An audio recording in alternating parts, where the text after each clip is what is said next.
तो नमस्कार प्यारे साथियों, कैसे हैं आप लोग। स्वागत करते हैं आपको एक और वीडियो में। आज हम बात करने जा रहे हैं बिहार बोर्ड की कक्षा 12th की सेकेंड चैप्टर, ठीक ना। उसने कहा था कि इसके लेखक है चंद्रधर शर्मा गुलेरी। लेखक परिचय हम लोग अलग से देखेंगे, ठीक ना। अभी बस चैप्टर का संपूर्ण अर्थ समझते हैं, ठीक ना। तो चलिए शुरू करते हैं बिना टाइम गवाए हुए। चलिए सबसे पहले ये कह रहे हैं, बड़े बड़े शहरों में इकट्ठे गाड़ी वालों की जबान के कोड़े से जिनकी पीठ छिल गई है और कान पक गए हैं, ठीक ना।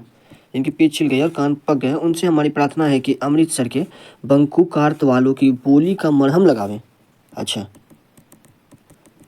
जब बड़े बड़े शहरों की चौड़ी सड़कें पर छोड़े घोड़े की पीठ को चाबुक से धुनते हुए इक्के वाले कभी घोड़े की नानी से अपना निकट संबंध स्थित करते हैं, कभी राह चलते पैदल की आंखों के न होने पर तरस खाते हैं, ठीक ना। कभी न होने का तरस खाते हैं। उनके पैरों की अंगुलियों के पोरों को चीथ कर अपने ही को सताया हुआ बताते हैं और संसार भर की गलानी, और क्या करें, संसार भर की गलानी, निराशा और क्षोभ के अवतार बने नाक की सीधी चले जाते हैं, नाक की सीधी चले जाते हैं। तब अमृतसर में उनकी बिरादरी वाले तंग चकदार गलियों में हर एक लद्दी वाले के लिए ठहर कर सब्र का समुद्र उमार कर बचो खालसी, हतो भाई जी, ठहरना भाई, आने दो लाला जी, हतो बाछा करते हुए सफ़ेद फोतो कचड़े खच्चरों और बतकों, गन्नों और खोमचे और भाड़े वाले के जंगल में राह खेते हैं। क्या करते हैं, भाड़े वाले के जंगल में राह खेते हैं। क्या मजाज, क्या बस पहले इतना समझ लेते हैं ना इसका अर्थ है। मतलब ये कहना चाह रहे हैं कि जिसको भी इधर अपने गलियों और में जो गाड़ी उड़ी चलता है, इससे अपना उसका पीठ छिल गया, मतलब गाड़ी वाला कुछ कुछ उल्टा सीधा बोलता है ना, तो पीठ छिल गया, तो उससे ही प्रार्थना कर रहा है कि जाइए अमृतसर। अमृतसर के कहाँ, बंकुर्त वालों की बोली का मरहम लगा, यानी कि वो लोग भी बोलता है वहाँ का बोली, उससे प्यार से बोलता होगा। जैसे हज जाओ नहीं कह रहा कि हज जाओ बादशाह, हज जाओ खालसे, तो उधर सब प्यार से बोलता है। इधर का लोग क्या बोलता है कि हम सीधा, मतलब कह रहा है एक और चीज़ कह रहे हैं कि सीधे जाने देते हैं, सीधे चले जाते हैं नाक की नोक में, और जो आता है क्या करते हैं, उसके पैर की उंगलियों को चिथड़ा उड़ा के, उनको कोई परवाह नहीं, बस जाने देते हैं गाड़ी वाला। अमृतसर वाला ऐसा नहीं करता, वो क्या करता है, हज्जा खालसे वाली और ये सब संबोधित करते हुए प्रेम पूर्वक उन्हें समझाता है, ठीक ना। इनका कहने का आशय यही है। अब आगे बढ़ते हैं। क्या मजाल की जी और साहब बिना सुने किसी को हंसना पड़े, यानी कि क्या मजाल की अमृतसर में बिना किसी को जी और साहब, मतलब कि गाड़ी वाला जी और साहब कह के उधर संबोधित करता है तो लोग हंस जाते हैं, ठीक ना।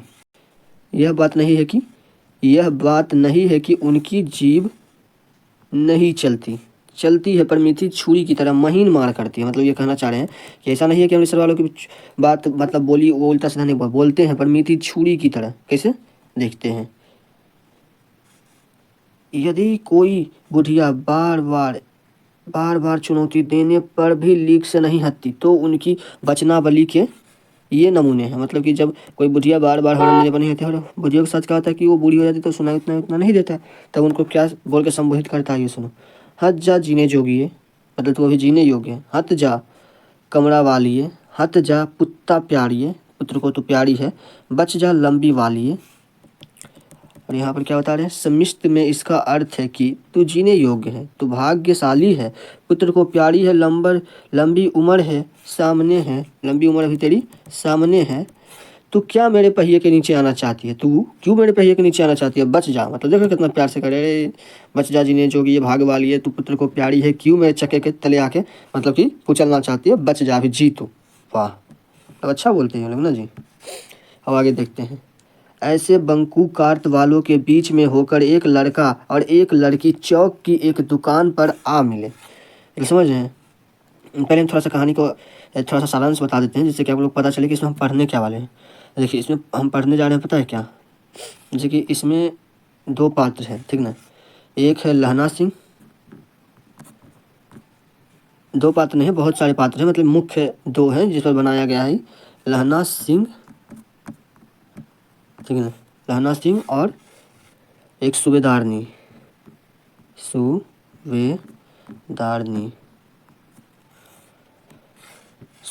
हजारा सिंह है, हजारा सिंह सूबेदार है, ये सूबेदार हजारा सिंह। उसके बाद है बोधा सिंह, जो कि सूबेदार हजारा सिंह का बेटा है, बोधा, बोधा सिंह, ठीक ना। लहना सिंह क्या था? लहना सिंह शायद वो था, ध्यान नहीं आ रहा, वो देख लेंगे उस टाइम पे पढ़ते पढ़ते, ठीक ना। एक है वजीरा सिंह, एक और है वजीरा, वजीरा सिंह, सिंह, और एक और है लपतन साहब, लपतन साहब, लपतन साहब। बस इन्हीं मुख्य पात्रों को हम देखेंगे। इसमें कहानी, इसमें कहानी ये है कि क्या होता है कि दो मतलब जो होते हैं ना, मतलब लहना सिंह और सूबेदारनी बचपन के दोस्त होते हैं। जैसे कि 8 साल की उम्र में वो गए थे एक बाजार में, तो वहाँ पर मिले वो आपस में दोनों, तो उनको क्या हो गया, दोनों को प्रेम हो गया। पता है लहना सिंह कितना उम्र का था? बस छोटा था, बस 12 साल का, 12 साल में उसको हो गया प्रेम। सूबेदारनी थी 8 साल की, कितनी? 8 साल की। अब बताओ, अभी दोनों का 8 साल की उम्र में प्रेम हुआ था, क्या क्या चल रहा है अभी देखते जाओ। उसके बाद वो दोनों मिले तो लहना सिंह पूछता है सूबेदारनी से, 12 साल की उम्र का ही था तब, तुम्हारी कुड़माई हो गई? कुड़माई मतलब सगाई। तो पहले लड़की एक दो बार बोली, धत धत करके भाग जाती। फिर पूछा एक दिन लहना सिंह कि तुम्हारी कुड़माई हो गया? तो बोलती है देखते नहीं, हाँ हो गया है, मेरा सालू और गधे हुए हाथ, मतलब कि वो निशानी होता होगा, तो हो गया। फिर लड़की चल गई। उसके बाद लहना सिंह एकदम घोसाल घोसाल घर गया पूरा, पढ़ेंगे उसमें तब पता चल जाएगा। पूरा एकदम गुस्सा में घर गया अपना, उधर से आया, मतलब रास्ता में बहुत चीज़ हुआ उसके साथ, लहना सिंह के साथ। उसके बाद फिर सीधा हम लोग पहुँच जाते हैं कहाँ, जब लहना सिंह बन जाता है आर्मी का ऑफिसर, ठीक ना। और वहीं पर उसको हजारा सिंह मिलता है और बोधा सिंह मिलता है और वजीरा सिंह, सब पात्र वहीं आते हैं। तो जो हजारा सिंह था, हजारा सिंह, हजारा सिंह जो था, इसका विवाह किससे हुआ था? सूबेदारनी, मतलब सूबेदार हजारा सिंह है, तो वही लड़कियाँ जो लहना सिंह को 8 साल में बचपन में मिली थी, वही लहना सिंह की जो 8 साल में जिससे प्रेम हुआ था, उसका विवाह वो लड़की का किससे हुआ था? हजारा सिंह से। और हजारा सिंह का बेटा भी था कौन? बोधा सिंह। तो मतलब इस सूबेदारनी का कौन था? सूबेदारनी का ही बेटा हो गया, समझ गए ना। यही, अब यहीं से पूरा कहानी है। कहानी जो है मतलब एक मीठे प्रेम की तरह है, इसमें कोई वासनाओं का कोई अच्छी नहीं है, मतलब कि स्वार्थ प्रेम नहीं है। मतलब बता रहा, इस कहानी के जरिए बताना चाहें ये, मतलब उसने कहा था कहानी के जरिए, चंद्रशेखर शर्मा गुलेरी बताना चाह रहे हैं कि आखिर में प्रेम क्या होता है। ये दो गो पात्र को रख के ये दर्शाना चाह रहे हैं काल्पनिक रूप से, ठीक है। तो आगे बढ़ते हैं और देखते हैं, ठीक है ना। अब हम ऐसे में, ऐसे बंकुट बालों के बीच होकर एक लड़का और एक लड़की चौक पर एक दुकान में आ मिले। एक लड़का और एक लड़की कौन? लहना सिंह और सूबेदार ने, ठीक ना। आ मिले थे बचपन में, जब वो 12 साल के थे और सूबेदारनी 8 साल की थी, तब की बात कर रहा है। आ मिले, उसके बालों में से एक ढीले सुथने से जान पड़ता था कि दोनों सिख हैं। मतलब एगो के बाल से और एगो के ढीले सुथने से जान पड़ता था। सुथना मतलब होता है ना थुद्दी, गाल के नीचे थुद्दी होता है ना, उसको सुथना कहते हैं। तो उससे जान पड़ता था कि दोनों सिख हैं। वह अपने मामा के केस धोने के लिए दही लेने आया था। मतलब वह अपने मामा के केस धोने के लिए दही लेने आया था। कौन? लहना सिंह, वह मतलब वो लड़का। और यह रसोई के लिए बड़िया, और यह खाना बनाने के लिए क्या लेने आई थी? बड़ी लेने आई थी, ठीक है भाई। उसके बाद दुकानदार एक परदेसी से गुथ रहा था। मतलब वो दुकानदार जो था उस समय किसी से बात कर रहा था, जो शेर भर गले पापड़ों की गड्डी को गिने बिना हटना न था। मतलब कि कुछ पापड़ का गड्डी था, वो गिन रहा था। उसके बाद लहना सिंह बोलता है तेरा घर कहाँ है? सुधारनी बोलती है मंगड़े में, और तेरा, तो लहना सिंह बोलता है मांझे में। तो याद रखना, पूछता है ऑब्जेक्टिव में ये कि लहना सिंह का घर कहाँ था? तो मांझे में। किसका? लहना सिंह का घर मांझे, और सूबेदारनी के मंगड़े में, ठीक ना। यहाँ कहाँ रहती है? लहना सिंह पूछता है यहाँ कहाँ कहाँ रहती है? तब बोलता है अंतरहीन के बैठक में, वो मेरे मामा है। अंतरहीन किसके मामा थे? सूबेदारनी के मामा, अंतरहीन। एक और ऑब्जेक्टिव यहाँ से निकला, इस पर ध्यान देना है, ठीक ना। सूबेदारनी के मामा थे कौन? अंतरहीन। फिर पूछते हैं वो मेरे मामा होते हैं, मैं भी मामा के यहाँ रहता हूँ। कौन बोला? उनका घर गुब्बे बाजार में। कहाँ है? लहना सिंह का घर गुब्बे बाजार। आगे बढ़ते हैं। इतने में दुकान निपट जाता है, मतलब उसका जो सौदा होता है, जो पापड़ तोल रहा था, वो हो गया लगता है खत्म। दुकान निपट जाता है, इनका सौदा लेने लगे, निपटा और इनका सौदा, दुकानदार इनका सौदा लेने लगे। सौदा लेकर साथ चले, ठीक ना। दोनों सौदा ले लिया और दोनों साथ चल दिए। अगला पेज में देखते हैं। दूर जाकर लड़के ने मुड़कर पूछा, दूर जाकर अब लहना सिंह मुड़ता है, आधे साल का उम्र, पूछा तेरी कुड़माई हो गई? मतलब सगाई हो गई? देख रहा हूँ क्या है भाई। इस पर लड़की कुछ आंख चढ़ाकर धत कहकर दौड़ गई। लड़का मुंह देखता रहा। मतलब कि जब वो पूछा तो लड़किया कि घूमी आ तुम बखुआ के देखी कि पूछ रही है। उसके बाद दौड़ के धत करके दौड़ के चल गए। उसके बाद क्या हुआ, दूसरे तीसरे दिन सब्जी वाले के यहाँ दूध वाले के यहाँ अकस्मात दोनों मिल जाते हैं। मतलब कि अब अचानक दोनों कौन जा रहे हैं, दूध वाले के यहाँ कभी सब्जी वाले के यहाँ मिल जाते हैं। उसके बाद महीने भर यही हाल रहा, एक आध महीना तक यही चलते रहा। बारे 2-3 बार लड़के ने फिर पूछ दिया, अपने मुँह 2-3 बार फिर पूछ दिया तेरी कुर्बाई हो गई, और उत्तर में वही धत मिला। लिया पूछता कुर्बाई होगी सगाई, तो बोलती धत ये सब काम बच लो। अब आगे देखो, एक दिन जब फिर लड़के ने वैसा ही हंसी में चिढ़ाने के लिए पूछा तब लड़की लड़के से संभावना के विरुद्ध बोली। मतलब कि अभी फिर इसको लगाओ कि बोलेगी धत भागेगी, लेकिन वो बोलती है कि अभी देखो हाँ हाँ हो गई। ये पूछता है कब, लड़की मजाक कर ली, कहे कल। देखते नहीं ये रेशम के कधा हुआ सालू, मतलब कि वो था सगाई की निशानी होगा ये सब सालू। लड़की भाग गई। अब क्या हुआ, लड़की इतना बोल के फिर भाग गई। लड़के ने घर की राह ली, लड़का घर की राह ली, रास्ते में एक लड़के को मोड़ी में धकेल दिया। देखो एक लड़के को मोड़ी में धकेल दिया। एक छाबड़ी वाले के दिन भर की कमाई खोई, मतलब एक छाबड़ी वाले के दिन भर की कमाई खोई, कुछ किया होगा उसके साथ। एक कुत्ते को पत्थर मारा और एक गोभी वाले के थैले में दूध उड़ेल दिया। मतलब ये वर्णन कर रहे हैं कि जब उसका दिल टूटा तो बेचारा क्या क्या नमूना पेश किया। ठीक है, यही है। सामने नहाकर आती हुई किसी वैष्णव से टकराकर अंधे की उपाधि पाई। मतलब उससे टकराएगा तो कहेगी जना उना हो नहीं हो उन्हें चल, मतलब बेचती। तब कहीं घर पहुंचा, तब बेचारा मतलब वो पेश कर रहे हैं कि जब किसी का दिल टूटता है तो की होता है बड़ा साथ। और बाद पेश की किए। अब आगे राम राम, यह भी कोई लड़ाई है। यानी कि अब देखो पहुंच गए कहाँ हम लोग, युद्ध के पास। टोटल 5 पात्र है, जिसमें दूसरा में हमारा है ना। देखो ये दूसरा, ये हम लोगों का दूसरा है ना, ये हम लोगों का दूसरा में है। एक पढ़ लिया, दूसरा से कहाँ, दूसरा से युद्ध का वर्णन शुरू हो गया। थोड़ा ध्यान देना है, ये भी पूछ लेता है कभी कभी कि दूसरा से हमारा, देखो ये दूसरा है, दूसरा से हमारा क्या होता है, युद्ध का वर्णन शुरू हो जाता है। ये भी कभी कभी पूछ देता है, तो ध्यान रखना। अब यहाँ बोल रहे हैं राम राम, यह भी कोई लड़ाई है। दिन रात खंदकों में बैठे हड्डियाँ अकड़ गई, लुधियाने से 10 गुना ज़्यादा। यानी कि दिन रात क्या है, खंडकों में कोई गड्ढा में बैठे बैठे हड्डियाँ आकर गई। और लुधियाने से मतलब पंजाब में लुधियाना है, वहीं उनका घर होगा। तो बोले वहाँ से 10 गुना ज़्यादा ठंड यहाँ पड़ता है। ओह मेघ और बर्फ़ ऊपर से, और ऊपर से क्या है, बर्फ़ भी और मेघ भी पड़ता है, मतलब बारिश। पिंडलियों तक कीच में धंसे हुए हैं। पिंडलियों तक मतलब कि पैर जो है वो कहाँ धंसे हुए हैं, पिंडलियों तक कीच में धंसे हुए हैं। पैर जो है कीचड़ में धंस गया है। गनीम कहीं दिखा ही नहीं। घंटों 2 घंटों में कान के पर्दे फाड़ने वाले धमाके के साथ सारी खंदकें हिल जाते हैं। मतलब कि वहाँ फायरिंग वीरिंग होते ना रहता है, जहाँ सैनिक कर रहते हैं तो हिल जाती है। और 100-100 गज धरती उछल पड़ती है। बम डालता होगा तो ब्लास्ट करता होगा तो पूरा उसी तरह से। इस गैबी गोले से बचे तो कोई लड़े, मतलब उस गैबी गोले से बच जाए तो कोई लड़े। ठीक ना, शायद बर्फ के बारे में बोले, गैबी गोले के बारे में। नगर कोत का जलजला सूना था। नगर कोत का जलजला कैसा था, सूना था।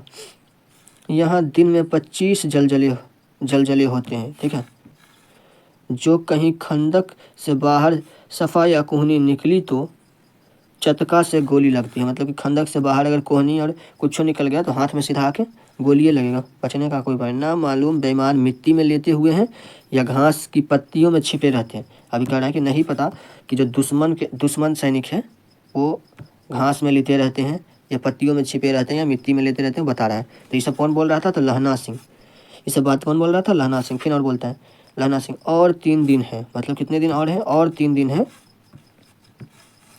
4 तो खंदक में बिता ही दिए, परसों रिफिल आ जाएगी और फिर 7 दिन की छुट्टी। मतलब परसों उसका आदेश आएगा और फिर कितना लहना सिंह को मिलेगा 7 दिन की छुट्टी। अपने हाथ झटकाकर और पेट भर खाकर सो रहेंगे। मतलब कह रहा है कि फिर हाथ झटकाएंगे, अंगड़ाई ले के एकदम भर पेट खा के सुत रहेंगे, वही कह रहा है। उसी फिरंगी मेम के बाग में मखमल की सी हरी घास, मतलब कि उसी फिरंगी मेम साहब के बाग में सो जाएंगे जिसके जहाँ पर क्या था, कोई फिरंगी मेम साहब होगी, मखमल की हरी घास थी और मखमल के समान। फल और दूध की वर्षा कर देती है। मतलब कि वो जाता होगा तो फल और दूध उसको मतलब खिलाती थी। लाख कहते हैं, दाम नहीं लेती। कहती है तुम राजा हो, मेरे मुल्क को बचाने आए हो। ये भी मतलब पूछता है उस व्यक्ति में, कौन कहती थी कि तुम राजा हो मेरे मुल्क को बचाने आए हो, तो कौन कहती थी, मेम साहब। फिरंगी मेम साहब कहती कि तुम राजा हो मेरे मुल्क को बचाने आए। 4 दिन तक पलक नहीं झपी। कितने दिन तक पलक नहीं झपी? 4 दिन तक। बिना फेरे घोड़ा बिगड़ता है और बिना लड़े सिपाही। ये कह रहे हैं कि जैसे घोड़ा को लगाम से न फेरा जाए तो घोड़ा फिर चलने योग्य नहीं बचता, उसी प्रकार से अगर सिपाही को नहीं लड़ाएं तो भी बिगड़ जाएगा, फिर वो क्या करेगा बैठल बैठल। मुझे तो संगीन चढ़ाकर मार्च का हुक्म मिल जाए। क्या कह रहा है? संगीन चढ़ा के बस मार्च के हुक्म मिल जाए, फिर 7 जर्मन को अकेले मारकर ना लौटूं तो मुझे, क्या बोल रहा है, 7 जर्मन को अकेले मारकर ना लौटूं तो मुझे दरबार साहिब की दहेली पर मत्था टेकना नसीब ना हो। मतलब कि सिख परंपरा में जो होते हैं दरबार साहिब भगवान की तरह हैं, तो वहाँ पर एक बोल रहा है कि भगवान के चरणों में मत्था टेकना नसीब ना हो, ठीक ना। पाजी कहीं के कलों के घोड़े संगीन देखते ही मुंह मुंह फाड़ देते हैं और पैर पकड़ने लगते हैं। यो अंधेरे में 30-30 मन के गोले फेंकते हैं। उस दिन घाव किया था 4 मील तक एक जर्मन नहीं छोड़ा था। मतलब कोई किसी दिन का युद्ध के बारे में बता रहे हैं कि उस दिन घाव किया था, एक जर्मन को मीलों दूर तक नहीं छोड़े थे, मतलब सबको खदेड़ा होगा, मारा होगा। पीछे जनरल ने हथ आने का कमान दिया, नहीं तो सीधे बर्लिन पहुंच जाते। बर्लिन क्या है? जर्मनी की राजधानी है, तो बोल रहा है सीधे एकदम बर्लिन पहुंच जाते, कोई उपाय छोड़ते। पीछे जनरल अथवा बर्लिन पहुंच जाते। क्यों? सूबेदार हजारा सिंह ने मुस्कुराकर कहा। आप सूबेदार हजारा सिंह बोलते हैं, इतना तो लहना सिंह बोल लिया। लड़ाई के मामले जमदार या नायक के चलाए नहीं चलते। लड़ाई के मामले किसके चलाए नहीं चलते? जमदार और नायक के चलाए नहीं चलते। बड़े अफसर दूर की सोचते हैं। बड़े अफसर कहाँ की सोचते हैं? दूर की सोचते हैं। 300 मील का सामना है, एक तरफ बध गए तो क्या हो गया। बोले 300 मील का सामना, एक तरफ बध ही गए जर्मनी वाले तो क्या हो गया, रहने दो। ये सब बात बड़े अफसर सब अच्छा से समझते हैं। सूबेदार सच है, सूबेदार सच है, लहना सिंह बोला। लहना सिंह फिर बोलता है, हाँ सूबेदार हजारा सिंह सच है, पर क्या करें, हड्डियों में तो जाड़ा धंस गया है। मतलब कि बिना नहीं लड़ रहे हैं, ऐसी जा रहा है, मतलब पूरा हड्डी तक चल गया। सूर्य निकलता नहीं है। खाई में दोनों तरफ से चंबे की बनावलियों के से सोते झर रहे हैं, ठीक ना, बनावलियों से सोते झर रहे हैं। एक घाव हो जाए तो गर्मी आ जाए। मतलब कि कह रहे हैं कि अभी एक घाव होने, मतलब सिपाही उपाही सबको लड़ाई वड़ाई अच्छा लगता है, तो बोल रहे हैं कि एक घाव हो जाए ना तो पूरा शरीर में एकदम गर्मी आ जाए। उम्मीद उठ सिगड़ी में कोले डाल। मतलब सिगड़ी में कोल मतलब कोयला डाल, सिगड़ी होता होगा जिससे कि गर्मी उर्मी लगे, आग जलाने के लिए कह रहे हैं। तो फिर बजीरा तुम 4 जान बाल्टी लेकर खाई में पानी बाहर फेंक। मतलब खाई में पानी उनी जम गया होगा, तो बोल रहे हैं कि बजीरा तुम 4 आदमी लेके बाल्टी में पानी लेके खाई से बाहर फेंक दो, ठीक है। महासिंह शाम हो गई है, खाई के दरवाजे का पहरा बदल दे। मतलब हजारा सिंह जो थे सूबेदार थे, तो वो मतलब ये सब बोले कि तू दरवाजे का पहरा बदल दे, ठीक ना। मतलब दिन भर कोई रहता होगा और शाम में कोई और। यह कहते हुए सूबेदार सारी खंदक में चक्कर लगाने लगे। सूबेदार कौन था? तो हजारा सिंह, ठीक ना। ये भी क्वेश्चन पूछता है कि हजारा सिंह क्या था? तो वो सूबेदार था। सूबेदार कौन था? तो हजारा सिंह। अब आगे बढ़ते हैं। बजीरा पलटन का विदूषक था। बजीरा कौन था? पलटन का विदूषक बजीरा सिंह। बाल्टी में गदन पानी लेकर खाई से बाहर फेंकता हुआ बोला। वो जो था गंदाल पानी लेकर बाहर फेंकता हुआ क्या बोला? करो जर्मनी के बादशाह का तर्पण। इस पर सब खिलखिला पड़े, ठीक ना। वो क्या बोला? मैं पाधा बन गया हूँ। करो जर्मनी के बादशाह का तर्पण, इस पर सब खिलखिला के हंस गए। उदासी की बादल छत गई, ठीक ना। अब कहाँ? वहाँ उदासी की बादल छत गई। लहना सिंह ने दूसरी बाल्टी भर उसके हाथ में देकर कहा, अपनी बड़ी बाल्टी क्या करो, अपनी बड़ी बाल्टी में पानी दो। ऐसा खाद पानी पंजाब भर में नहीं मिलेगा। मतलब कह रहे हैं कि ऐसा खाद पानी पंजाब भर में नहीं मिलेगा। हाँ, देश क्या है, स्वर्ग है। मैं तो लड़ाई के बाद सरकार से 10 धुमा जमीन यहाँ मांग लूँगा और फलों के बूथ लगाऊंगा। ये कह रहे हैं कि युद्ध के बाद क्या होगा, सरकार से ज़मीन ले लेंगे और यहीं फल के बगीचा लगा देंगे। लहरी होड़ा में भी यहाँ बुला लेंगे, ठीक ना। क्या बोले? लाही होरा में को भी यहाँ बुला लेंगे, कोई होगा, या वह दूध पिलाने वाली फिरंगी मैम को, या फिर उस दूध पिलाने वाली फिरंगी मैम को भी कह रहे हैं कि यहीं बुला लूँगे। चुप कर, यहाँ बालों को शर्म नहीं। मतलब कि यहाँ वालों को शर्म नहीं, ये कौन बोला? चुप कर, यहाँ वालों को शर्म नहीं है। देश देश की चाल है। आज तक मैं उसे समझा न सका कि सिख तंबाकू नहीं पीते। वह में हथ करती है, होठ में लगाना चाहती है, ठीक ना। मतलब वो आज तक क्या बोल रहा है कि समझा नहीं पा रहा है कि सिख सब क्या करता है, तम्बाकू नहीं पीते हैं। और जब मैम साहब थी उसको सिगरेट पीने के लिए देती थी और नहीं लेता था तो होठ में लगाते थे, पी ले। और मैं पीछे हटता तो समझती कि राजा बुरा मान गया, अब मेरे मुल्क के लिए लड़ेगा नहीं। अब जब ये पीछे हट जाता कि नहीं पिएंगे तब क्या बोलती कि मैम साहब बोलती कि अब लगता है राजा बुरा मान गया, अब हमें मुल्क के लिए ही लड़ाई उड़ाई नहीं करेगा। अच्छा, अब बोधा सिंह कैसा है? कौन पूछा? ये बोल रहा था, ये वजीरा सिंह बोल रहा था। फिर पूछता अच्छा बोधा सिंह कैसा है? अच्छा है। कौन बोला? लहना सिंह बोला हाँ बोधा सिंह अच्छे हैं। जैसे मैं जानता ही ना हूँ, रात भर तुम अपने दोनों कंबल उसे उठाते हो और अपने सिगड़ी के गुजार करते हो। मतलब रात भर क्या करता है, उसको अपना कंबल ओढ़ा देता है और अपने सिगड़ी मतलब कि बोरसी ताप के, पता है ना आग वाला जो होता है, उसको आग ताप के रात भर अपन गुजारा करता है। उसके पहरे पर आप पहरा देते हो, मतलब वजीरा सिंह बोल रहा है लहना सिंह को कि उसके पहरे पर तुम जाके पहरा दे देते हो, अपने सूखे लकड़ी के तख्ते पर उसे सुलाते हैं और आप किचन में पड़े रहते हो। मतलब कि अपना सूखा लकड़ी का पल रहा है उसको, किसको? बोधा सिंह को। बोधा सिंह को उस पर सुनाता है। बोधा सिंह का थोड़ा सा तबीयत खराब था और सूबेदारनी का चूंकि बेटा था और ये बात लहना सिंह को पता था, सूबेदारनी से बचन लिया था, ये हम आगे पढ़ेंगे। कहीं तुम मंदे पर जाना, मतलब कि कहीं तुमको ठंड न लग जाए, कहीं तुमको ठंड क्या करा, कहीं तुम मंदे न पड़ जाओ, मतलब कहीं तुमको ठंड न लग जाए। जाड़ा क्या है? मौत है, और निमोनिया से मरने वाले को मुरब्बे नहीं मिला करते। लहना सिंह नहीं है, ये वजीरा सिंह बोला है लहना सिंह को, इसलिए हम बोल रहे हैं। कहीं तुम न मादे पड़ जाना, ठंड न लग जाए। जाड़ा क्या है? मौत है, और निमोनिया से मरने वाले को मुरब्बे नहीं मिला करते। उसके बाद क्या बोल रहे हैं? मेरा डर मत करो, मैं तो बुलबुले की खद के किनारे मरूंगा। क्या बोल रहा है? अभी बोल रहा है लहना सिंह कि मेरा चिंता मत करो, मैं कहाँ मरूंगा? बुलबुले की खद के किनारे मैं मर जाऊंगा। भाई कीतर सिंह की गोद पर मेरा सिर होगा और हाथ के लगाए हुए आंगन की आम के पेड़ की छाया होगी। मतलब कि जो आम का पेड़ लगाया है ना, उसकी छाया में कीतर सिंह के गोद में लहना सिंह ऐसा कल्पना कर रहा है कि मैं मर जाऊंगा। फिर होगी। वजीरा सिंह ने त्योरी चढ़ाकर कहा, क्या मरने मारने की लगाई है? मरे जर्मनी और तुर्क। हाँ भाइयों कुछ गाओ। हाँ कैसे? अब देखो अभी सब गाना गाते हैं। क्या? दिल्ली शहर से पिसौर नु जा दिए, कर लेना लौंगादा व्यापार मंदिए, कर लेना लौंगादा व्यापार मंदिए, कर लेना नारेदा सौदा अड़िए, आय लाना चटका कद्दू नु कद्दू बयान मजेदार गोरिये, हुन लगा चटका कद्दू नु मतलब कौन गाना गा रहा है और कुछ समझ में नहीं आ रहा, तो बता रहे हैं। अच्छा गाना का अर्थ दिया हुआ है।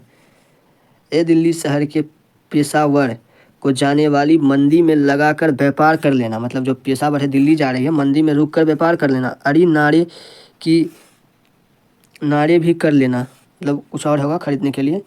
ओ अब हमें कद्दू चखना है अब अब बोल रहा है कि अब हमको कद्दू चखना है, कद्दू खाने का मन इन लोगों का होने लगा। एक घोड़े वाली कद्दू अत्यंत स्वादिष्ट पका है, अभी पक गया कद्दू इसके लिए, बोल रहा है कद्दू अत्यंत स्वादिष्ट पका है, अब हमें कद्दू चखना है। मतलब कि अब फिर से इसको कद्दू चखना है, सुगंध आ रहा है इसको, कद्दू स्वादिष्ट पका है।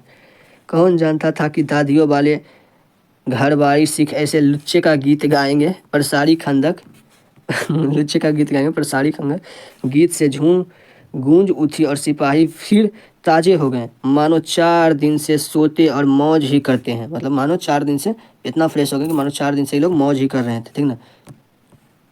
अब आगे, अब तीसरा में आगे, ठीक ना, तीसरा में आगे। दोपहर रात गई, अंधेरा है, सन्नाटा हुआ। बोधा सिंह खाली बिस्कटों के तीनों पर अपने दोनों कंबल बिछाकर लहना सिंह के दो कंबल और एक बिछाकर लहना सिंह के 2 कंबल और एक बरान कोट ओढ़ कर सो रहा है। बरान कोट ओढ़ कर किसका? लहना सिंह मिला करके बोधा सिंह सो रहा है, उसका तबीयत खराब था अभी थोड़ा सा। लहना सिंह पहरे पर खड़ा हुआ, एक आंख खाई के मुड़ पर और एक आंख बोधा सिंह के दुबले शरीर पर था। मतलब कि एक आंख खाई पर था, दूसरा आंख बोधा सिंह जो बीमार था उस पर था। बोधा सिंह कह रहा, मतलब बोधा सिंह को कष्ट हुआ। तब लहना सिंह कहता है, क्यों बोधा भाई क्या है? पानी पिला दो। मतलब बोधा सिंह कहता है पानी पिला दो। लहना सिंह ने कटोरा उसके मुंह में लगाकर पूछा, कहो कैसे हो? पानी पीकर बोधा बोला, कपनी छूट रही है, रोम रोम कपनी छूट रही है, रोम रोम तार दौड़ रहे हैं। मतलब रोम रोम में तार दौड़ रहे हैं, दांत बज रहे हैं। मतलब उसको बहुत जोर से ठंड लग रहा था, दांत एकदम बज रहा था बेचारा का। अच्छा मेरी जर्सी पहन लो। अब क्या बोला लाना सिंह, ठीक है मेरी जर्सी पहन लो। तो बोला सिंह बोलता तुम किससे रहोगे? मेरे पास सिगड़ी है और मुझे गर्मी लगती है। मतलब बोल रहा है कि मेरे पास सिगड़ी है, मेरे पास आग हम लगाए हुए हैं, उसको ताप के रह लेंगे, और वैसे भी हमको गर्मी लग रहा है, पसीना भी आ रहा है। मतलब अब देखो कितना ही झूठ बोल रहा है, कह रहा पसीना भी आ रहा है ना, मैं नहीं पहनता। 4 दिन से तुम मेरे लिए, मतलब 4 दिन से इसके लिए यही सब कर रहा था। हाँ याद आया। अब लहना सिंह का झूठ बोल रहा है। हाँ याद आया, मेरे पास दूसरी गर्म जर्सी है, आज सवेरे ही आई है, विलायत से मैम बुन बुन कर भेज रही, गुरु उनका भला करे। कौन उनका भला करे? मतलब कि गुरु जो मैम साहब थी, वो विलायत से इसके लिए चादर बुन बुन कर भेज रही है। झूठा से बोल रहा है इसलिए, मतलब कि बोधा सिंह बस पहन ले इसलिए ऐसा बोल रहा है। गुरु उनका भला करे, यो कहकर लहना अपने कोट उतार कर जर्सी उतारने लगा। कोट उतार कर क्या उतारने लगा? जर्सी उतारने लगा।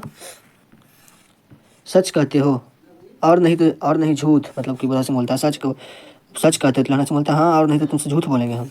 यो कहकर यही कतरे बोधा को उसने ज़बरदस्ती जर्सी पहना दी, और आप खाकी जान पर और अपने और खाकी कोट का कुर्ता भर पहनकर गह पहरे पर खड़ा हुआ।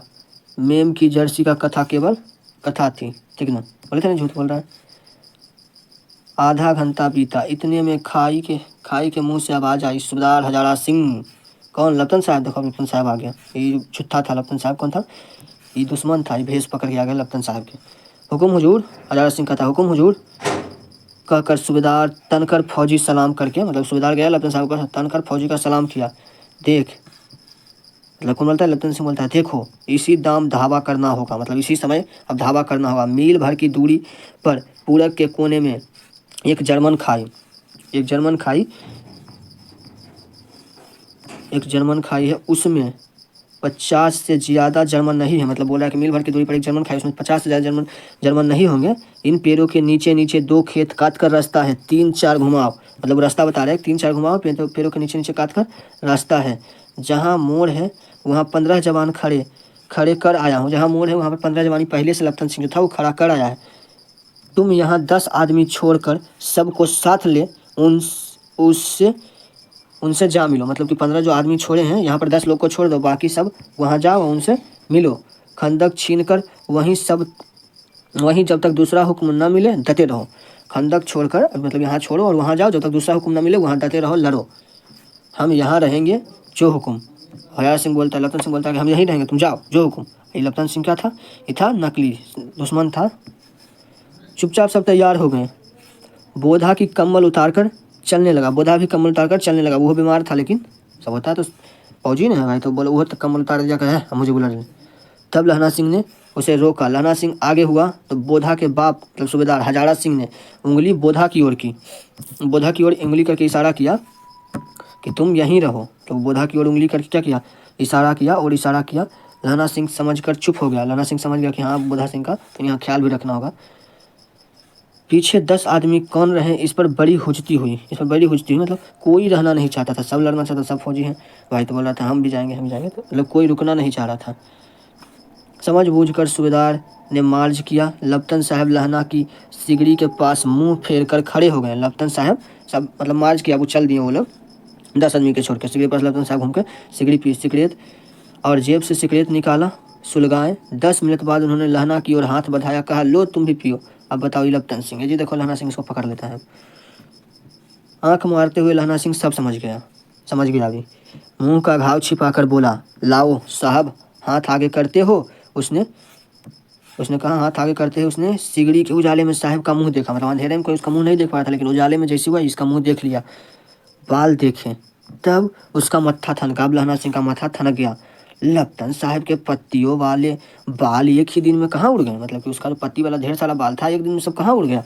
और उनकी जगह कैदियों के से कटे हुए बाल कहाँ से आ गए? अब बोल रहा है कि उसकी जगह कैदियों जैसा बाल ये कहाँ से आ गया जी? अब आगे चलते हैं। शायद साहब शराब पिए हुए हैं और उन्हें बाल कटाने का मौका मिल गया। अब सब इसको लगा कि शायद शराब पिए हुए हैं, उनको बाल कटाने का मौका मिल गया। लहना सिंह ने जांचना चाहा। लहना सिंह समझ गया तो उसने जांचना चाहा, कुछ सवाल पूछा। लपतन साहब 5 वर्ष से उसकी रेजिमेंट में थे। कितने वर्ष से थे लपतन साहब? 5 वर्ष से।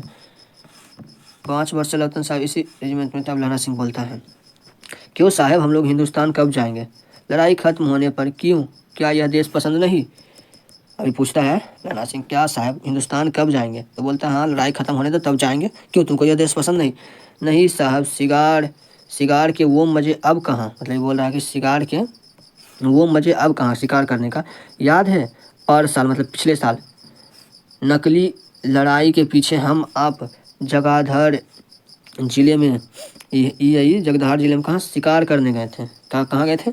शिकार करने गए थे।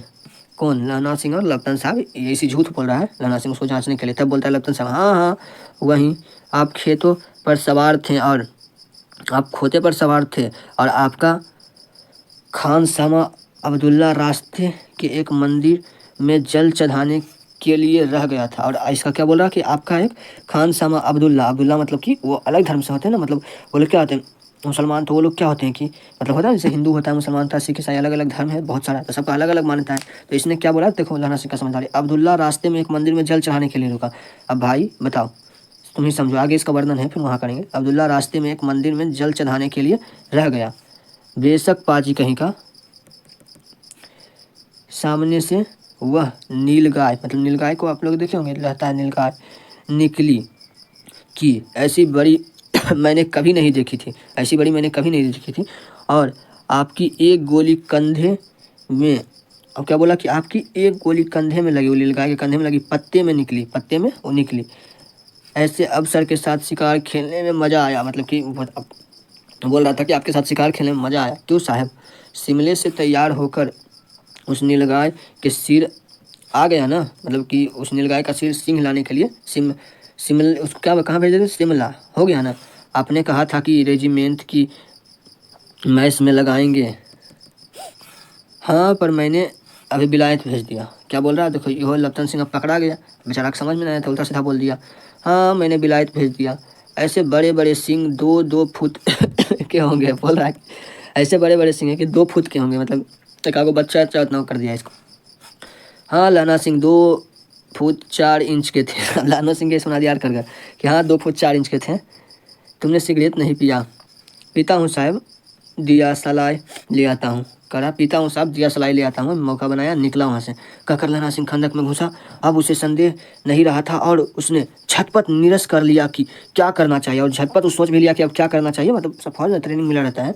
अंधेरे में किसी सोने वाले से टकराया, अंधेरे में किसी सोने वाले से टकराया। कौन? वजीरा सिंह। लहना सिंह बोलता है कौन रे? वजीरा सिंह। अब आगे देखो।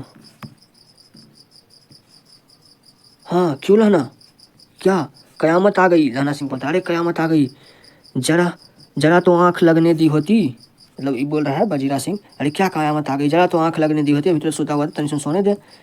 होश में आओ, कयामत आई है, लप्तन साहब की वर्दी पहनकर आई है। क्या बोल रहा है? कयामत आई है, लप्तन साहब की वर्दी पहन के आई है, मतलब लप्तन साहब झूठा था। लप्तन साहब या तो मारे गए हैं या कैद हो गए हैं, उनकी वर्दी पहनकर यह कोई जर्मन है। क्या बोला? ये समझ गया कि उनकी वर्दी पहनकर कोई जर्मन है। सूबेदार ने इसका मुंह नहीं देखा, मैंने देखा और बातें की है। सौरा सहुरा साफ उर्दू बोलता है, पर किताबी उर्दू। क्या बोल रहा है कि सहुरा साफ उर्दू बोलता है। सहुरा कोई को भाषा है, जैसे बिहार में होता है ना ससुरा, उसी उधर सहुरा। तो और मुझे पीने को सिगरेट दिया, और क्या बोल रहे हैं कि हम मुझे पीने को सिगरेट दिया, तो अब मतलब बोलता है जो वजीरा सिंह, तो अब की करिए, अब मारे गए हैं, धोखा है। सूबेदार कीचड़ के चक्कर काटते फिरेंगे और यहाँ खाई पर धावा होगा, मतलब सूबेदार के यहाँ उधर कीचड़ के चक्कर काटते फिरेंगे, इधर इधर कहाँ खाई पर धावा होगा, उधर उन पर खुले में धावा होगा। उठो, एक काम करो, पलटन के पैरों के निशान देखते हुए दौड़ जाओ। मतलब अब लहना सिंह बोला वजीरा सिंह से कि उठो, एक काम करो, दौड़ो पलटन के पैर के निशान देखते हुए, अभी बहुत दूर ना गए होंगे।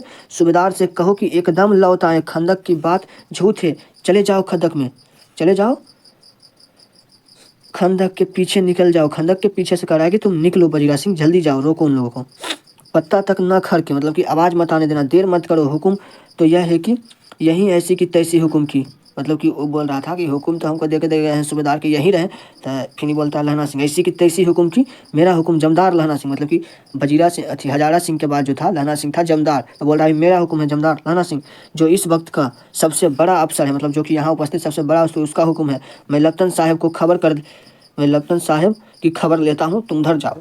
तो अभी तैयार हो गया लहना सिंह कि अभी लप्तन साहब जो था कि हम खबर लेते हैं, तुम जाओ उधर। पर यहाँ तो तुम 8 ही हो, 8 नहीं 10 लाख। मतलब बोला कि 8 नहीं हम 10 लाख हैं, ठीक ना। एक एक अकेलिया सिख 1.25 लाख के बराबर होता है। आपने ये सब तो ये वाला जुमला बहुत बार सुना होगा कि एक एक अकेलिया सिख 1.25 लाख के बराबर होता है, और ऐसा उन्होंने साबित भी किया था। कौन सा लड़ाई हमको ध्यान नहीं आ रहा है। चले जाओ। लौट कर खाई के मुहाने पर लहना सिंह दीवार से चिपक गया। लौट के खाई के मुहाने पर लहना सिंह क्या हुआ, दीवार से एकदम चिपक गया। उसने देखा कि लपतन साहब ने जेब से बेल के बराबर 3 गोले निकाले, तीनों को जगह खंदक की दीवार में घुसा दिया। अब 3 को गोला निकाला और खंदक की दीवार में घुसा गया, कहाँ को उसको छुए तो ब्लास्ट हो जाए, ठीक ना। तीनों एक तार से बांध दिया। तार के आगे सूत की एक गुत्थी थी जिसे सिगड़ी के पास रखा। बाहर की तरफ एक दिया सलाई जलाकर गुत्थी पर रखने वाला था कि बिजली की तरह, मतलब क्या अब उसको उड़ाने वाला था कि बिजली की तरह वहाँ कौन पहुंचा, बिजली की तरह दोनों हाथों को उल्टी बंदूक से उठाकर लहना सिंह ने साहब के कूहनी पर तान कर मारा, एकदम मारा पीछे से तान कर, ठीक है ना। धमाक के साथ साहब के हाथ से दिया सलाई गिर पड़ी। लहना सिंह ने एक कुंदा साहब के गर्दन पर मारा और साहब आंख मींज और साहब क्या हुआ, आंख मींजे गौतक ओ माई गॉड, क्या बोलता है अब आ गया जर्मन के असली रूप में, बोलता है ओ माई गॉड कहते हुए चित्त हो गया और गिर गया, ठीक ना। लहना सिंह ने 3 गोली बिना खंदक के बाहर फेंके और साहब के घसीट कर सिगड़ी के पास लिटाया, ठीक ना। 3 गोले बिनकर फेंके, तीनों के निकाल के फेंक दिया, ठीक ना। खंदक के बाहर फेंके और साहब को घसीट कर सिगड़ी के पास लिटाया। जेब की तलाश ली, उसके बाद जेब की तलाश ली। 3-4 लिफाफे और एक डायरी निकल कर उसने अपनी जेब में हवाले किया। उसका जेब का तलाश लिया और उसमें क्या मिला, 3 लिफाफे और एक डायरी मिली, उसको अपने जेब में रख लिया। अब रोमांच आने लगा जी कहानियाँ में। आगे पढ़ते हैं, देखते हैं क्या है। साहब की मूर्छा हट गई। अब ओकर क्या हुआ, लपतन साहब जो था झूठा, उसका मूर्छा हटा। लहना सिंह हंसकर बोला, क्यों लपतन साहब मिजाज कैसा है। आज मैंने बहुत बातें सीखी। यह सीखा कि सीख सिगरेट पीते हैं, यह सीखा कि जगधार के ज़िले में नीलगाय होती है और उनके 2 फुट 4 इंच के सींग होते हैं। देख रहा है कितना तेज है लहना सिंह।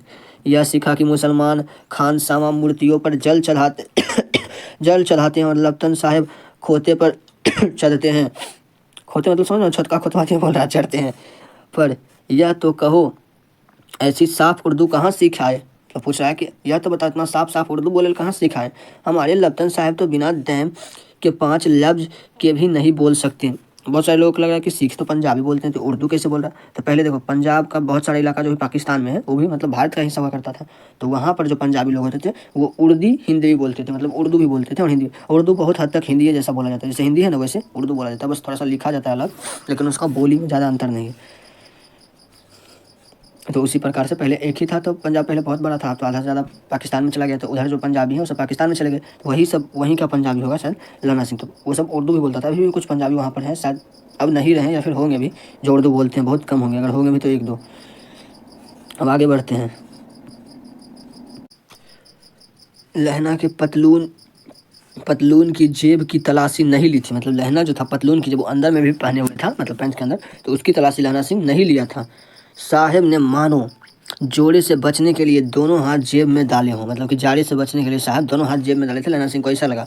लहना सिंह कहता गया, चालाक तो बड़े हो, पर मांझे का लहना इतना बरस साहब के साथ रहा। देखा, बोला ना मांझे के, वही लड़किया से मिला था उस समय का है। मांझे का लहना 12 वर्ष से लपतन साहब के साथ रहा है। उसे चकमा देने के लिए 4 आंखें चाहिए, मतलब उसे चकमा देने के लिए 4 आंखें चाहिए। हम 12 साल से लपतन साहब के साथ रहे।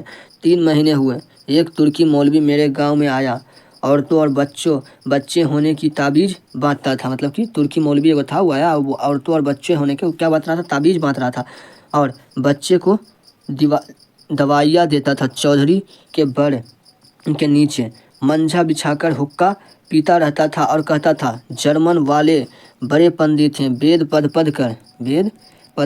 कर उसमें से विमान चलाने की विद्या जान गए हैं। मतलब वेद पढ़ कर विमान चलाने की विद्या जर्मन सब जान गए। गौ को नहीं मारते, मतलब गाय को नहीं मारते। हिंदुस्तान में आ जाएंगे तो गौ हत्या बंद हो जाएगा। क्या बोल रहा था मौलवी, हिंदुस्तान में आ जाएंगे तो गौ हत्या बंद कर देंगे। मंदी के बनियों को बहकाता था कि डाक खाने में रुपया निकाल लो, मतलब कि मंदियों को बनियों को बता रहा कि डाक खान से तुम रुपया निकाल लो, सरकार का राज्य जाने वाला है। किसका राज जाने वाला है? सरकार का राज अब जाने वाला है, डाक से अपन पैसा निकाल लो। डाक बाबू पोल हुराम भी डर गया था, मतलब कि उसकी बात में लगता है लोग आने लगे थे और सब डर गया था। मैंने मैंने मुल्ला जी की दाढ़ी दाढ़ी मुड़ दी, मतलब कि क्या किया लहना सिंह को, दाढ़ी जाके मुड़ दिया और गांव से बाहर निकाल कर कहा था कि मेरे गांव में अब पैर रखा तो, समझ गया ना, अब पैर रखा तो हाल खराब कर दो, खत्म। साहब की जेब से पिस्तौल चला, मतलब क्या था, पिस्तौल जो रख ले था अपना पतलून में निकाला, पिस्तौल चला। लहना के जांग पर गोली लगी, लहना के जांग पर गोली लगी। इधर लहना सिंह की हैरनी मारती 2 फायर ने साहब को कपाल क्रिया कर दी, मतलब कि अब लहना सिंह 2 गोली चला दिया, पड़ाक पड़ाक, उसका हो गया कपाल क्रिया, खत्म। धड़ाका सुनकर सब दौड़ आए। बोधा चिल्लाया क्या है, मतलब बोधा सिंह उसका तबीयत था तो फिर चिल्लाया क्या है। लहना सिंह ने उसे तो यह कहकर सुला दिया कि एक हड़का हुआ कुत्ता आया था, मार दिया, जो है वो हड़कल कुत्ता आया मार दिया, और औरों के सब हाल कह दिया, और औरों से मतलब आप बाकी जितना थे बोधा सिंह को छोड़ के सबसे सही सही हाल बता दिया, किसी बात हो। सब पहुंचा वहाँ, सब बंदूक लेकर तैयार हो गए। लहना ने साफा फायर घाव की दोनों तरफ पत्तियां कस कर, मतलब कि जो उसका चांग पर घाव गया उसके दोनों तरफ पत्ती बांध लिया एकदम कस के, जवान नहीं है। घाव मांस में ही था, घाव कहाँ था? मांस में ही था। पत्तियों के कसने से लहू निकलना बंद हो गए, पत्तियों के कसने से लहू निकलना बंद हो गए। उतने में 70 जर्मन चिल्लाकर खाई में घुस गए। कितना? 70 जर्मन चिल्लाकर कहाँ घुसे? खाई में घुस गए। सिख की बंदूक की बाध ने पहले घाव को रोका, दूसरे को रोका, पर यहाँ थे आठ, पर यहाँ थे कितने? 8। लहना सिंह टक्कर मार रहा था, वह खड़ा था और लेते हुए थे, मतलब कि लहना सिंह टक्कर मार रहा था, वह खड़ा था और लेते हुए थे, और वो 70 थे, मतलब लहना सिंह खड़ा था वो सब लेते हुए थे और वो 70 थे। अपने मुर्दा भाई के शरीर पर चढ़कर जर्मन आगे घुस आते, मतलब कि सबको मार ले जा रहा था तो क्या कर रहे थे कि और जो मरता और शरीर पर चढ़ता और आगे वो बढ़ते आ रहा था जर्मन सब। थोड़ों मिनटों में अचानक वो क्या हुआ? अचानक आवाज़ आई, गुरु जी की फतेह, वाह गुरु जी की फतेह, वाह गुरु जी की खालसा, मतलब कि उनके जो बाकी सिख फौज थे शायद वो आ गए और धड़ाधड़ बंदूकें के फायर जर्मनी के पीठ पर पड़ने लगे। हाँ वो लोग आ गए और पीछे से वो लोग घेर लिए जो गए थे ना, रतन सिंह जी को मूर्ख बनाया था, फिर लहना सिंह बजीरा सिंह को कह के भेजा था, तो पीछे से जो हजारा सिंह पूरा फौज ले गया था वो उधर से घूम आए तुरंत। एन मौके पर जर्मन 2 चक्की के पतों के बीच आ गया, और एन मौके पर आगे पीछे दोनों के बीच आ गया, ठीक ना। पीछे से सूबेदार हजारा सिंह के जवान आगे आग बरसाते और सामने से लहना सिंह के साथियों के संगति चल रहे हैं, मतलब आग पीछे से हजारा सिंह गोली बरसा रहा था और आगे से लहना सिंह के साथी हाथ को जो था वो। पास आने पर भी पीछे वाले ने भी संगीन पिरोना शुरू कर दी, पास आने पर पीछे वाले ने भी संगीन पिरोना शुरू कर दी। एक किरकिराली और अकाल सिखा दी फौज आई, एक किरकिराली और अकाल सिखा दी फौज आई। वाह गुरु जी की फतेह, वाह गुरु जी द खालसा, मतलब फिर से अपना ये बोले, अपना उनका ईश्वर को याद किए, फिर सत श्री अकाल, और लड़ाई खत्म हो गया, और इसी के साथ लड़ाई खत्म हो गया। 63 जर्मन या तो खेत रहे या करा रहे हैं, सिख में 15 के प्राण गए, सिख में कितने के 15 प्राण गए? 15 लोग के इधर से ही मारे गए। सूबेदार के दाहिने कंधे में गोली मतलब आर पार की गई, मतलब सूबेदार जो था हजारा सिंह उसके कंधे पर गोली आर पार हो गई। लहना सिंह की पसली में एक गोली लगी, पसली मतलब कि छाती पर शायद एक गोली लगी। उस रोमांच आने लगा कहानी में जी, आगे पढ़ते हैं, थोड़ा सा ध्यान देखें। उसने घाव को खंदक की गीली मिट्टी से पूर लिया और बाकी का साफा कसकर कमरबंद की तरह लपेट लिया, बाकी का साफा कस लिया और कमरबंद की तरह उसको क्या किया? लपेट लिया।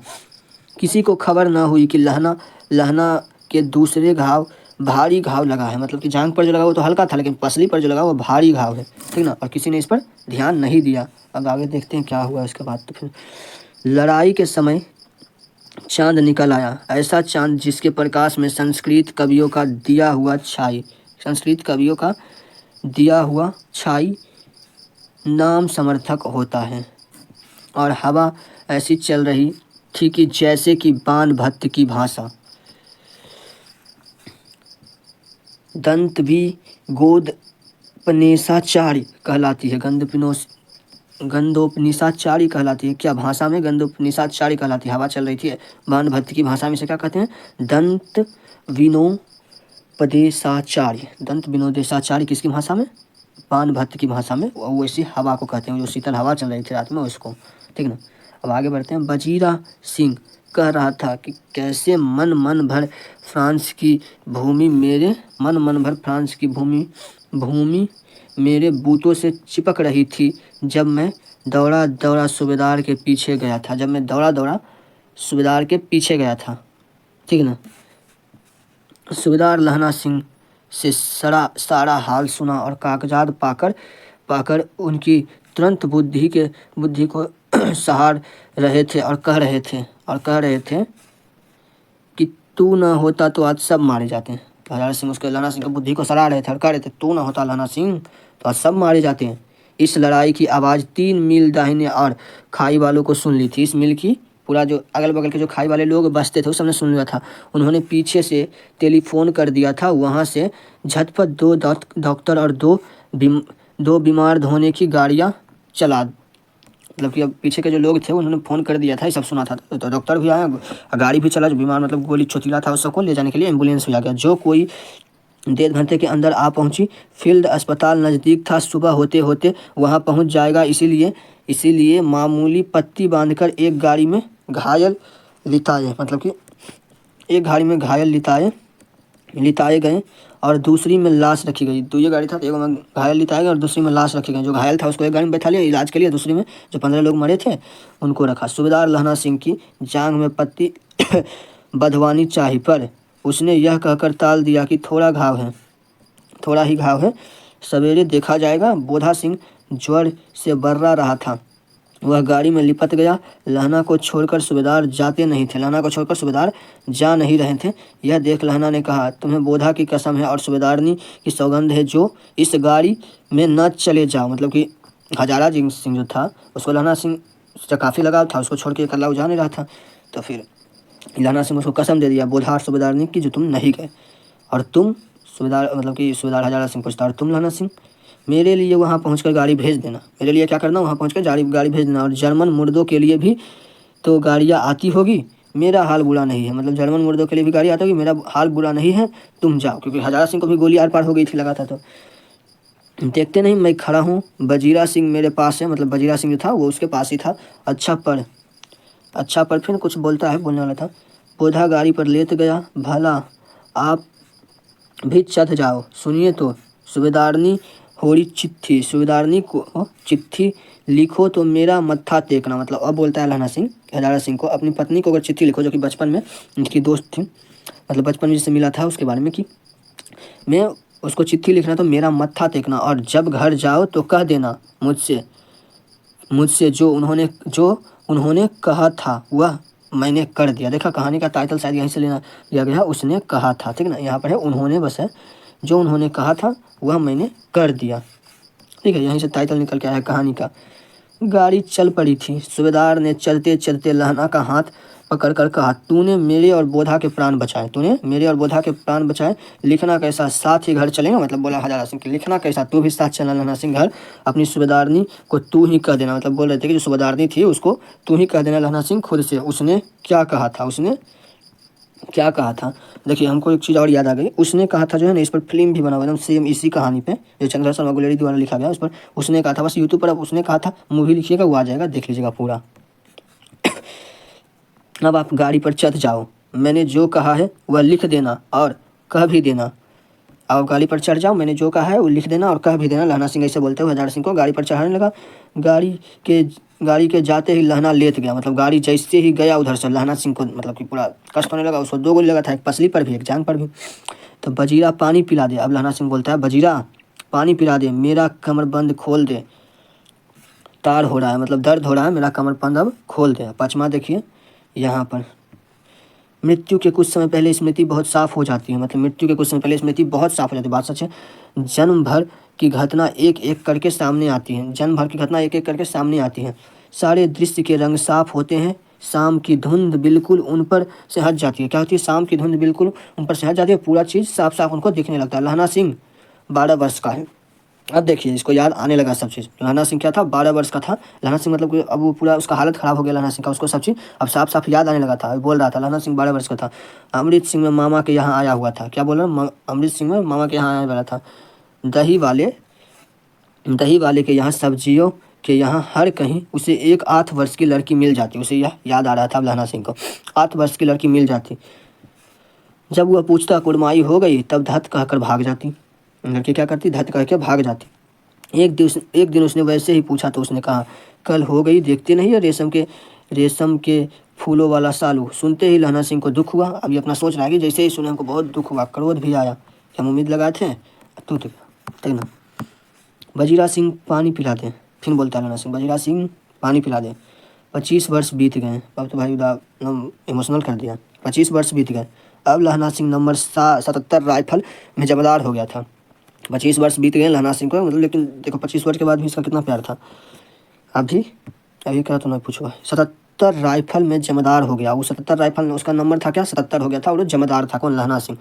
उसे पूछता ही भी हो, तुम्हें याद रखना है लहना सिंह कितने राइफल मार्च का जमादार था, 77 उसका नंबर था ये। उसे अब क्या है, उसे 8 वर्ष की कन्या का ध्यान ही न रहा। अब उसे मतलब कि 25 वर्ष बाद जब बन गया पूरा, तो उसे 8 वर्ष का जो कन्या है लड़की, उसका ध्यान ही नहीं था। वास्तव में तो था, लेकिन ऐसे वो धुंधला पड़ गया था। न मालूम वो कभी मिली थी या नहीं, न मालूम उसके बाद वो कभी मिली भी थी कि हमको नहीं। 7 दिन की छुट्टी लेकर जमीन के मुकदमे में पैरवी कराने अपने घर गया था। बता रहा है कि 7 दिन की छुट्टी लेकर जमीन के मुकदमे कराने अपने घर गया था। वहाँ रेजिमेंट के अफसर की चिट्ठी मिली कि फौज लाम पड़ जाती है, ठीक ना। रेजिमेंट के अफसर के क्या मिला, उसको चिट्ठी मिला कि फौज लाम पड़ जाते हैं, लौटते समय हमारे घर होते जाना। मतलब कि हजारा सिंह ने उसको कहा था कि फौज लाम पड़ जाती है, लौटते समय हमारे घर से होते जाना, साथ चलेंगे। सूबेदार का गांव रास्ते में पड़ता था, और सूबेदार कौन था, अजय सिंह था जी। सूबेदार का गांव रास्ते में पड़ता था, सूबेदार उसे बहुत चाहता था। लहना सिंह सूबेदार के यहाँ पहुंचा। क्या हुआ, लहना सिंह कहाँ गया, सूबेदार के यहाँ पहुंच गया। जब चलने लगे तब सूबेदार बेड़े में से निकल कर आया। जब चलने लगा सूबेदार बेड़े में से निकल कर आया। अब क्या हुआ, उसका घर भी गया लहना सिंह, लेकिन अब जाने लगा था, अपना ड्यूटी पर आने वाला था। तब सूबेदार कहाँ, अंदर से निकल के बाहर बोला, लहना सूबेदारनी तुमको जानती है। लहना को बोलता है, सूबेदारनी तुमको जानती है, बुलाती है, मतलब जा मिला। मतलब कि वो जो लड़की थी 8 वर्ष की, लहना सिंह को लगता चिन्ह गई, तो उसको बुला, वो जानती थी, वो बुला रही थी मिलने के लिए, जा मिला। लहना सिंह भीतर गया। सूबेदारनी मुझे जानती है, कब से, मतलब सोचते जा रहा था। रेजिमेंट में क्वार्टर्स में तो कभी सूबेदार ने घर के लोग रहे नहीं, दरवाजे पर जाके मत्था टेकना कहा, तो इन्हें दरवाजे पर जाके मत्था टेकना। आशीष सुनी लहना सिंह फिर चुप हो गया। मत्था टेका, फिर उसने आशीर्वाद दिया होगा, खुश रहो, फिर लहना सिंह चुप हो गया। ठीक ना। मुझे पहचाना नहीं, मतलब कि सूबेदार नहीं बोली, मुझे पहचाना। लहना सिंह बोला, नहीं। तेरी कुरमाई हो गई धत, कल हो गई नहीं देखते रेशम वाले काल। मतलब कि उस 8 वर्ष के लड़के को अभी भी याद था वो चीज़, और वैसे बोलती है। भावों के टकराव से मूर्छा खुली, मतलब भावों के टकराव से फिर से इसका मूर्छा खुली। किसका, लहना सिंह का, जो भी गिरा हुआ था वहाँ पे उसके वजीरा सिंह की गोदी में। करवट बदली, पसली का घाव बह निकला, मतलब उससे खून भी पूरा तेजी से निकलने लगा, जो पसली में घाव हो गया था।